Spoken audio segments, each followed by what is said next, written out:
तर मित्रांनो, स्वागत आहे तुमचं पुन्हा एकदा बिग बॉस मराठीच्या अपडेट्ससोबत. तर मित्रांनो, प्रोमो रिलीज झालेला आहे. त्यामध्ये एक दाखवलं गेलेलं आहे, की रोशन भजनकर आणि जे तन्वी आहे, त्या दोघांमध्ये खूप मोठे भांडण होताना दिसून येते.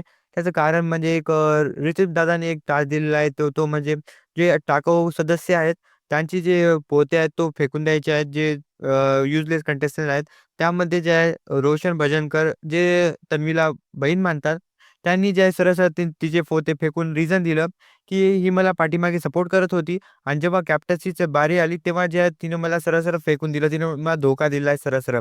त्यानंतर जे आहे त्या बदल्यात तन्वी म्हणाली, की तुझी कॅप्टन्सी आहे सगळी सगळी विशाल चालवणार आहे. त्यामुळे जे आहे मला तुला सपोर्ट करायचा नाहीये का? मग त्या बदल्यात जे आहे रोशन म्हणतात, की बिग बॉसने मला उगाच तर नाही उचलून आणलं असेल. त्याचं काही ना काही कारण असेल ना, त्यामुळेच तर मी इथं आलोय.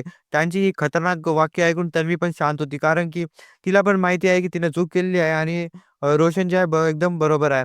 कारण की तिने सपोर्ट केला असता तर रोशनची कॅप्टन्सीमध्ये थोडासा भर पडला असता आणि काय माहीत तो कॅप्टन पण झालेला असता. पण तिने सपोर्ट नाही केल्यामुळे त्याला धोका झालेला फील झालेला आहे आणि दोघला पण ती पण तो तो म्हणत होता.